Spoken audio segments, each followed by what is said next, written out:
So, 2022 has begun, and what better way to start the year than predicting how the MotoGP season will go? This should hopefully be extra funny since I'm doing this without any knowledge of testing beyond the little bit that we had at the end of last year, and of course the results that we had in the 2021 season.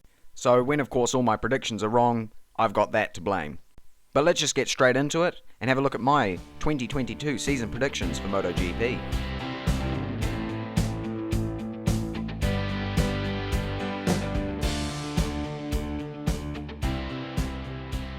Alright, so the way I'm going to do this is start at the back of the grid with the rider that I think will come last in 2022, and then move my way forwards. I'll then go into the team predictions, as well as 5 specific predictions I've got for the 2022 seasons for a few different riders, and then I might get into some Moto2 and Moto3 predictions, just who the title winners will be, and yeah, let's get started. So, to start off, my prediction for last place in the 2022 MotoGP season is Darryn Binder.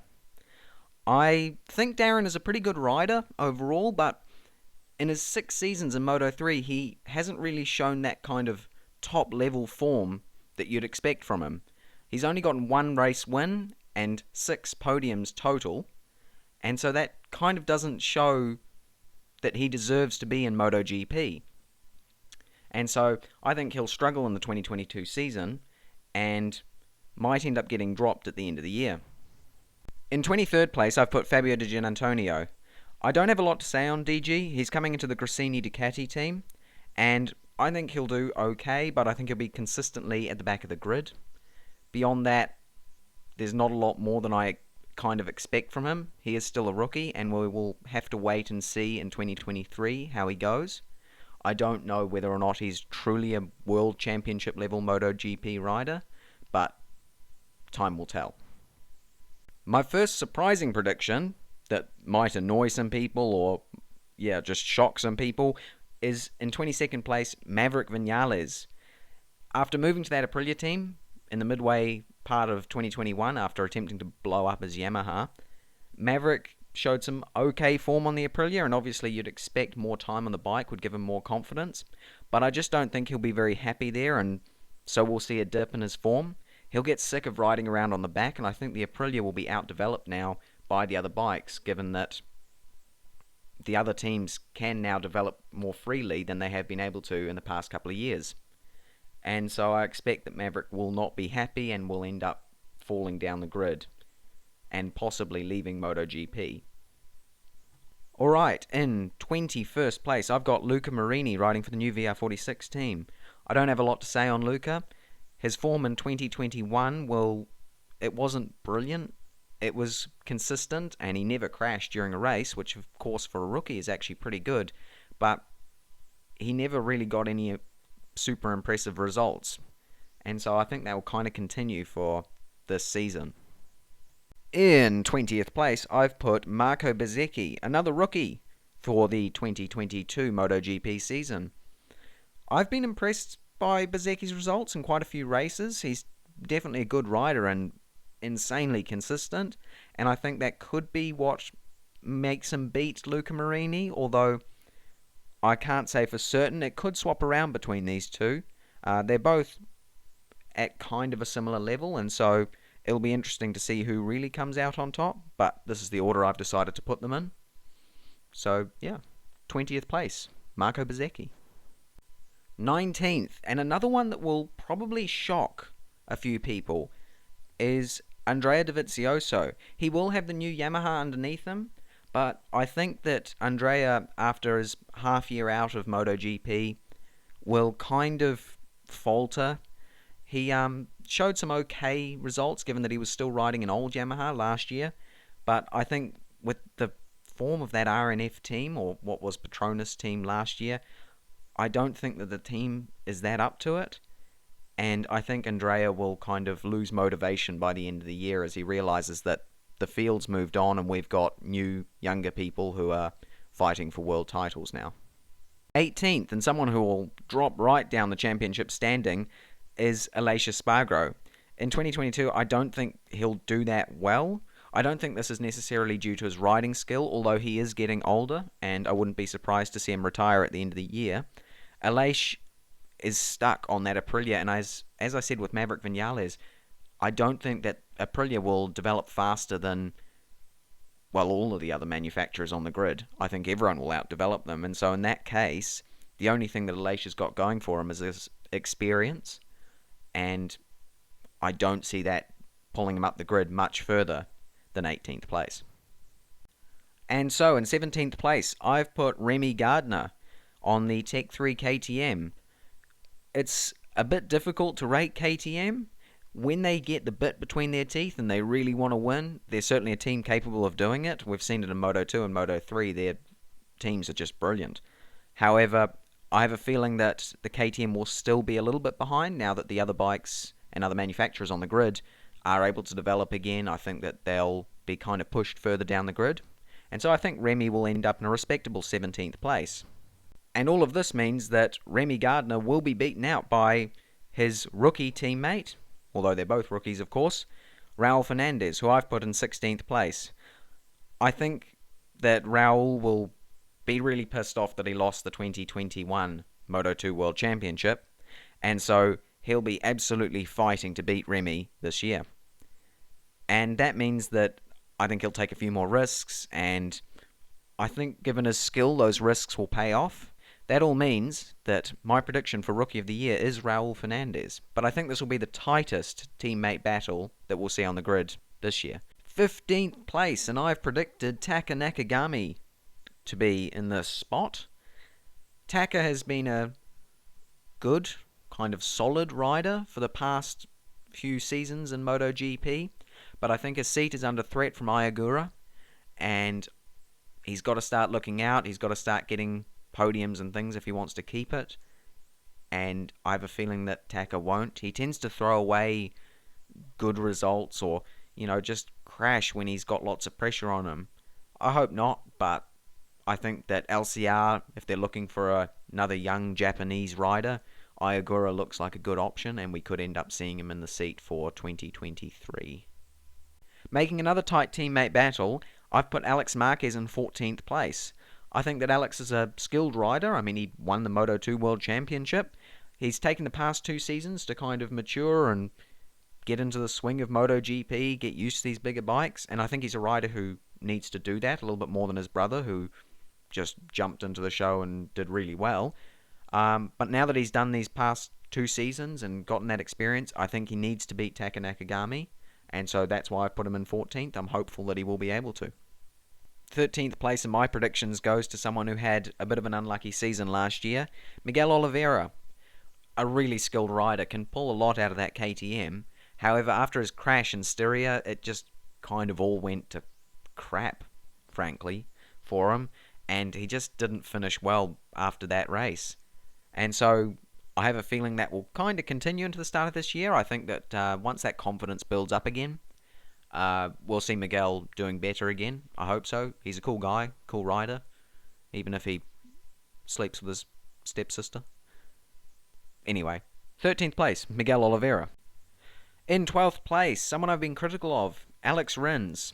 As I said in my Alex Rins video, I think that Suzuki will end up dropping Rins because he's pushing himself too hard. I think he really wanted to beat Mir in 2021, and so that led to stupid little mistakes when he was actually in quite good positions. If you want more on that, you can go watch the Alex Rins video. I'll try and leave a timestamp thingy up there somewhere in the corner. But yeah, 12th place, Alex Rins. In 11th place, I've put Big Balls Binder, the hard charger. Binder is a seriously impressive rider, and I think that if KTM can develop a good bike in the future, he'll probably be the one to carry them to a championship. He's been incredibly talented and shown his amazing abilities through all of the junior categories, really. As soon as he's got a good bike under him, I see him winning world titles. However, I think at the moment the KTM probably won't develop as fast as the other bikes, and now that Jorge Martin and a few of the rookies have had a good season underneath of them, we'll see Binder fall back mainly due to these other riders progressing forwards and being just on better machinery. Top 10 time, and so in 10th place, someone who will carry their team, Enea Bastianini. I was really impressed by Enea's results at the end of last year with those podiums in San Marino. I mean, he dragged that bike forward. It wasn't a new Ducati, and he still came from like 18th on the grid and ended up in third. It was seriously impressive, and it was in two different races. And he was also just consistently in those points throughout pretty much the whole season, and he capitalized very well, moved forward very well. I think he's a seriously impressive rider and incredibly talented. And so I put him in 10th place. I think that Enea will do very well next year, particularly now that he's on the new machinery. In ninth place, I've got Franco Morbidelli. I think Franco's an incredibly underrated rider, particularly since he had his weird knee issue in the 2021 season. I think we've kind of all forgotten how good he is. He came second in the 2020 MotoGP season, and that's a really good result. And so I think with the new Yamaha, he'll do well. The field is incredibly competitive, and I think if anything, the Yamaha will be the third or fourth best bike on the grid. And so in that case, I think that's what will hold Franco up a little bit. And now with Fabio having his amazing run last year and winning the world title, I think that the team will be more focused on ensuring that Fabio does well, and he'll get a little bit more of that second rider treatment. But ninth will still be a good result for Franco, and I hope that he can get up to that kind of consistent good form that we've seen from him in the past. In eighth, I've put Jorge Martin. Jorge Martin will, of course, be on the new Ducati, and that bike is looking, from the little bit of testing that we've seen at the end of the 2021 season, very good. And, of course, it was very good in the 2021 season itself. I think he will still be plagued by a few crashes, particularly at the start of the season. He's still new-ish to MotoGP, and I think because he's young and all of that, he'll probably take a few more risks in his racing, and so we will probably see a few more retirements from him. But I think that Jorge will do very well next year. He's someone who can definitely win a world championship. I have no doubts about that. And we know that he's gunning for that factory seat. He wants to be replacing Miller probably, or Bagnaia, and so he's got to prove that. And an 8th place result would be excellent from him. In 7th place, the 2021 world champion Fabio Quartararo. It might be surprising to a few people, but I think that Fabio, even though he's had an excellent 2021 season, and I still expect him to pick up a few wins, he's going to be competing with so many Ducatis, with the Hondas, which both of those bikes look excellent. He's going to struggle, and obviously with Mir in there as well, it's going to make it so much harder for him to get those really impressive high points results that he needs to win another championship this year at least. And then in 6th place, I've got Mir. These two could actually be swapped around. The only reason I've put Mir ahead is because Mir's my guy, and I ride a Suzuki, and so I want to see him beat Fabio, as much as I also like Fabio Quartararo. But I think Mir will have the same issue. We've seen that Suzuki not be powerful enough in the 2021 season, and that's led to some really, probably almost over-the-line moves, particularly on Jack Miller. And so yeah, that's 6th and 7th. They could be either way around, but we'll see at the end of the year. 5th place is Johann Zarco, finishing in the same place that he did in 2021. I think Zarco is an incredibly talented rider, 2 times Moto2 world champion, the only one to do it, and I think that Zarco will show himself to be a good, consistent point-scoring rider. I think that the only difference between him and Jorge Martin, as I said earlier, will just be those retirements. I think Martin will get a few more retirements than Zarco, and that will lead to Zarco finishing in exactly the same place that he did in 2021. 5th, very solid result from him. In 4th place, I've put Pol Espargaro. I think that Pol is a pretty decent rider when he gets on form with that Honda and kind of adjusts to it now that it's been updated and redesigned and all of whatever they're doing to it. I think that Pol will be more consistent. He'll be able to get more out of the bike. We saw that, he took it to a podium at the end of the 2021 season, and I think we'll see more of that kind of riding ability from him. Pol's function in that team is obviously as a secondary rider, and I think that he's more than capable of it. He got 5th on the KTM in 2020, and I think that this year he'll be able to do a similar kind of thing. He'll end up in 4th place, just kind of backing Marc Marquez up. I think he'll be the first rider to be able to consistently kind of be up there more on the Honda since Danny Pedrosa left. And yeah, 4th place would be good, and it's exactly what Honda need, and I think he'll do it. And so, in third place, I have put Jack Miller. I think he'll continue to improve as he has done over the past few years, get more consistent, hopefully. Um, as I said in my Jack Miller video, I don't think that he will ever win a world title. I think Jack's become that supporting role to Pecco Bagnaia, given Bagnaia's form at the end of the 2021 season. But I think Jack will improve on his best ever MotoGP finish result and will end up getting third in the championship, backing up Pecco Bagnaia. So, my prediction for second place in the 2022 MotoGP World Championship is Marc Marquez. I think that Marc is getting close to being back to that 2019 form, that kind of amazing riding ability. I think as he heals up more in the off-season, we'll end up seeing him get back to that similar level. The only thing against him is that more competitive field. He's got good riders around him who will challenge him more, and so he won't get as many podiums and so on, but I think his actual riding abilities will be back to that similar 2019 level. And yeah, second place, I think that Marc will go on to win more championships. I said that in my Marc Marquez video. If you want to watch more, I'll link it in the little eye thing above, however that works. And yeah, second place, Marc Marquez. And finally, my predicted MotoGP World Champion in 2022 is Pecco Bagnaia. I think that Pecco showed his absolutely immense form at the end of 2021, and he's going to pick up where he left off. I know that he lost the championship due to a crash, but I think he's learned from the mistakes he did make in 2021, and he's going to have some amazing form in 2022. The Ducati is looking so good, and so he looks really set to win the World Championship, and I'm excited to see the battles that he gets into whilst he's chasing for that first ever title. Alright, so I'm very quickly going to go through where I think all the teams will end up in 2022. Obviously, this is all the kind of culmination of the riders and everything, so it's kind of pretty obvious where they should end up based on my rider predictions, but I'll just give an order so that you get an idea of where I predict them to be. In 12th and last, I've got Yamaha RNF Racing Team. In 11th, VR46 Racing Team. 10th, Aprilia. 9th, Tech 3 KTM. And then in 8th, I've got LCR Honda. 7th, Grassini Racing Team. 6th, Red Bull KTM Factory Racing. 5th, my beloved Team Suzuki. 4th, Monster Yamaha.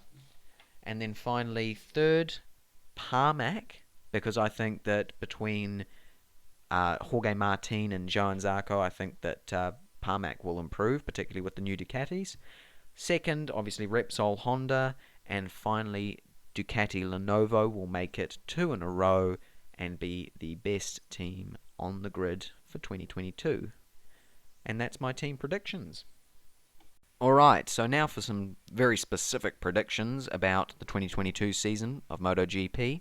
I've got 5 of them here, and I'll go through them very quickly. So, my first prediction is Maverick Vinales will not get a better result than 8th in any race. I don't see it happening. I think the Aprilia is just going to be garbage this year, given that the other bikes on the grid will be just out-developing Aprilia that much. I don't see them having any really good races or anything like that. My second prediction is Taka Nakagami will get his first MotoGP podium. It has to be coming. It's been so close on so many occasions, but I think that Taka will finally get that first GP podium that he deserves.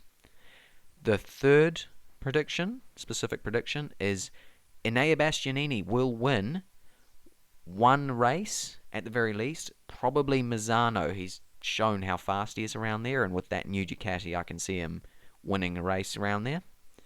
And fourth specific prediction that I have here is Zarco will win one of the first 3 rounds. Zarco has shown that he deserves a win as well. He's got the new Ducati under him. Qatar, that's a good circuit for the Ducatis generally, and I could see Zarco winning it. He obviously got on the podium there last year, and so I could see Zarco winning that race, but I think he'll win one of the first 3 rounds. And then finally, because of their tight competition, Remy and Raul will crash together in at least one race throughout the season. I think that those two will be battling incredibly hard and trying to prove which one's better on a MotoGP bike to secure their place in 2022 and not, have any issues with getting a seat and getting a contract for longer, in which case I see them definitely crashing into each other on at least one occasion. And finally, Moto2 and Moto3. I know that a lot of people don't necessarily watch these, but I'm just going to make some predictions about them anyway because, they're still cool classes and, the rookies and things, or those young guys, still deserve to have people see their abilities. So, your Moto2 title winner, I predict, will be Pedro Acosta. He showed how good he was in Moto3, and I think that he'll carry that forwards. I think he'll do a Raul Fernandez and do amazingly in his first season, and I think that will mean that he gets the jump up into MotoGP for 2023. The other prediction for Moto2 is that Joe Roberts will win at least one Moto2 race. We've seen that Joe Roberts is a good rider, and it would be cool to see an American win a race again in that kind of midfield class, and yeah, I hope that it happens. And so Moto3, Sergio Garcia will win the Moto3 World Championship. I know that a lot of people would predict Foggia, but I think that it'll be tight between those two. Sergio was doing an incredible job in the 2021 Moto3 World Championship, and so I think that without his weird injury or whatever happened to him, I think that he could have been up there and competing against Pedro in those last few rounds. And then finally, my other prediction is that the rookie, Daniel Holgado, will be the top rookie and place in the top 3 of the championship. I think he'll do a Pedro Acosta. His early results look good. They're not quite as good as Pedro, but I think that he'll do incredibly well in his first season of Moto3. And so that is my 2022 MotoGP predictions done. If you've made it this far, I really want to thank you for watching this really, really long video. That's awesome. I expect a lot of people won't, but it's much appreciated if you have. And let me know what your predictions are. I'll try and leave a link to a document or something where you can perhaps fill in your own predictions, or maybe I'll do a survey or something. I'll see. I'll be interested to see what other people predict for how the MotoGP World Championship will go in 2022. Thank you again for watching. Goodbye.